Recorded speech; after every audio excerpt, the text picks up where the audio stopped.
There are still so many questions out there about what happened that night last March when a suspect shot 3 people near Expressway in Missoula and later shot a highway patrol trooper near Evero multiple times.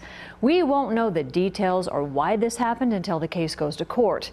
But the story we can tell tonight is how one of the survivors is doing 4 months after enduring those devastating injuries. Tonight in a KPAX exclusive, we sit down with 28-year-old Casey Blanchard for a story of healing and hope. Whoa. Every day, Casey Blanchard gets better at maneuvering his wheelchair around his Stevensville home. And every day, he gets a little bit stronger. So if I do this, you can't feel that. And that is a miracle. It was last March when a gunman shot him 8 times, the bullets shattering bones and organs. Damage that's left Casey unable to walk. So far, he's had 11 surgeries, with more to come to remove shrapnel. As the bullets were hitting you, were you aware that that's what was happening, and did it hurt, or were you just... Yeah, it was, it felt like taking 1,000 wasps and getting like hit in the face, per se, or getting stung a million times. That's kind of what it felt like. The attack last March killed his friend, Shelley Hayes. It critically wounded his mother, Julie Blanchard. Later that night, the suspect shot and critically wounded Highway Patrol Trooper Wade Palmer. Casey can't discuss certain things about that night. This case is still under investigation. But he remembers the moments after he was shot, waiting for help. More or less just thinking about the kids and wife and staring at the stars. That's about it. And then the paramedics picked me up. But then I don't know nothing for, literally, don't remember much for 3 weeks after that. Casey was rushed to St. Patrick Hospital and later flown to Salt Lake City. When his wife Leah saw her neighbors, the Palmers, in the same hospital, it was confusing until she realized Casey and Wade were both critically injured that same night. It would be weeks before Casey knew the full extent of what happened. I didn't even know really what was going on. I thought I was in a big drain. I told myself to wake up.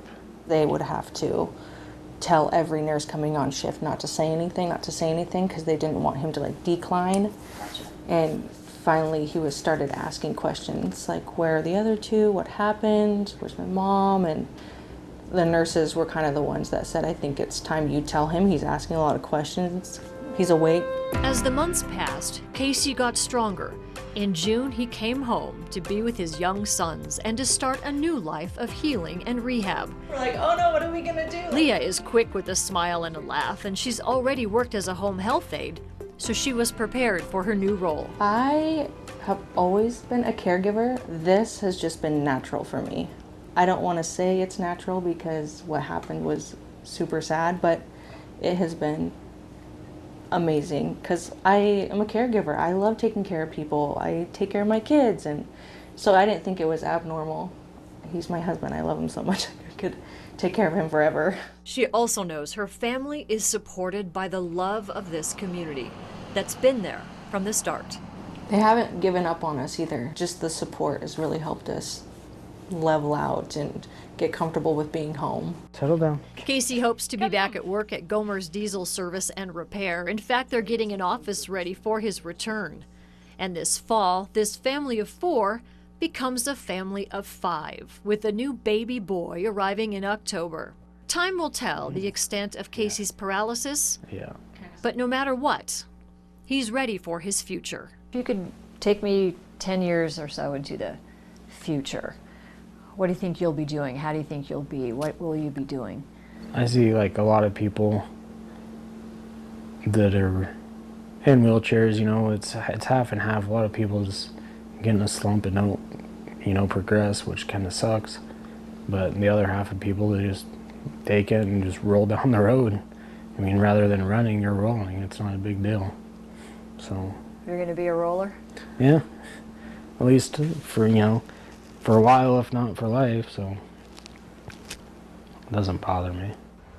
Now, Casey just got a new adaptive truck so he can drive soon, and he and Leah are hoping to buy a new house that can better accommodate his wheelchair. You'll remember Casey's mother, Julie, passed away in June. There's a celebration of her life scheduled for later this month.